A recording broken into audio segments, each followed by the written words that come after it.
Muslim. I have got my non-Muslim friend who wants to ask a question. Can I proceed? Okay.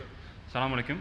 I've got my friend Saravanan who is having a basic question like, as per Quran, every Muslim, if he is good, will go to heaven. Yesterday he has seen a program in Aztak TV where they have shown a lot of adivasis. Those adivasis are so much lack of knowledge that they don't even wear dresses.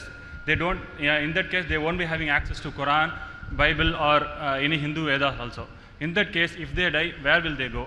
Suppose if you say that they will go to hell, won't it be a curse on them, like they'll be sent to hell? A non-Muslim brother asked a good question, that he says that if a person is a good Muslim following Quran and Sahih Hadith, he'll go to Jannah. What about those people like Adivasi who have not heard about Islam?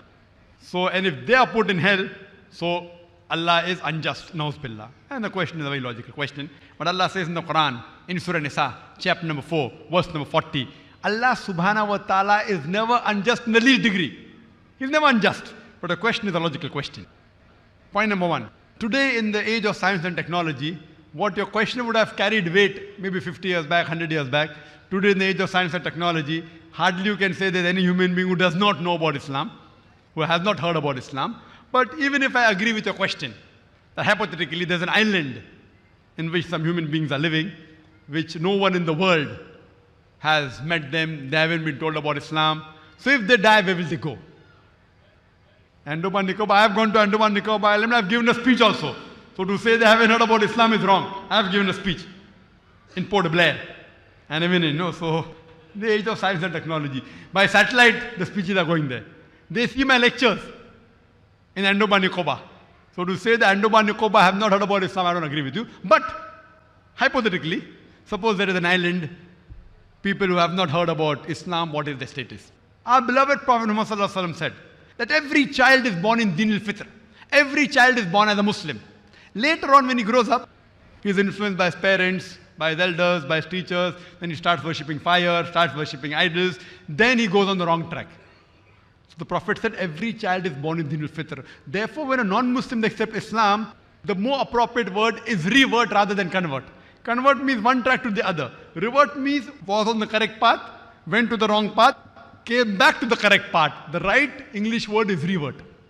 There was research done on two tribes, the Kapauko tribe and the Australian Aborigines.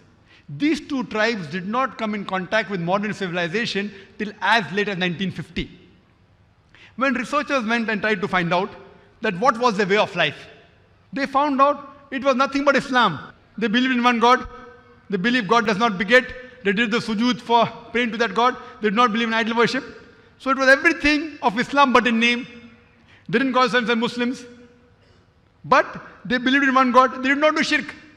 So Allah says in the Quran, in Surah Fussilat, chapter number 41, verse number 53, Sanurihim ayatina fil afaqi wa fi anfusihim hatta yatabayyana annahu al-haq. Allah says, soon we shall show them our signs in the furthest regions of the horizons and into their soul until it is clear to them that this is the truth, annahu al-haq.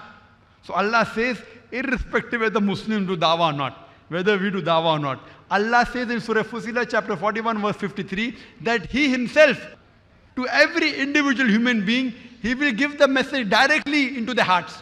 He will show them the signs in the furthest regions of horizons. Sanurihim ayatina fil afaqi wa fi anfusihim hatta yatabayyana annahu al-haq. That we shall show them the signs in the furthest regions of horizon until it is clear to them that this is the truth. So Allah has taken upon Himself that He will give this message of Allah subhanahu wa ta'ala directly to every individual. Every individual. So even if no Muslim reaches him, he does not get the message of Islam, he has not heard of the Quran, but he will hear about Tawheed. Allah will directly give him the message of Tawheed. And Allah says in the Quran in Surah Nisa, chapter number 4, verse number 48, and Surah Nisa, chapter number 4, verse number 116, that Allah will never forgive the sin of shirk. Any other sin, if He pleases, He may forgive. Anyone who does shirk has gone far away. So anyone may be living in a tribe who has not heard about Islam, but Allah will give the message directly about Tawheed. If he does not do shirk, there are chances that he may go to Jannah. If he does shirk, no chances of Jannah. If he has not done shirk, so Allah will see the judge the pros and cons. Because Allah has given the message of Tawheed directly to him. He believes in one God, he does sujood, he prays. So in that case, depends upon his actions and deeds. Everything else, Allah will judge him and he can go to Jannah. Hope that answers the question. So in the right terminology, he is a Muslim. Muslim means he submits his will to God. He may not call himself Muslim by name. But the Prophet said, every child is born in Din al-Fitr. This person living in an island, he is following Din al-Fitr, the innate religion. Hope that answers the question.